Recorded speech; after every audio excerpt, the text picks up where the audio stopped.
Мъжът бил във фермата си и цепил дърва, когато приятелят му внезапно пристигнал, за да покаже офроуд уменията си.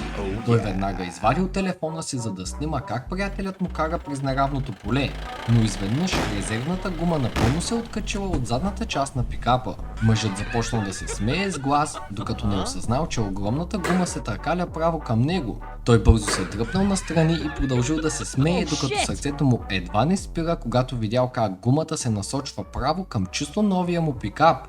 Но точно в последния момент тя отскочила силно и пропуснала колата му само на сантиметри. Приятелят му се затичал надолу по хълма, опитвайки се да я хване, но се отказал още по средата. А гумата просто продължила да се търкаля към вкъщи, за да гледа дългите видеа на Барон Медиа в YouTube с семейството си, което и вие можете да направите през линка в първия коментар.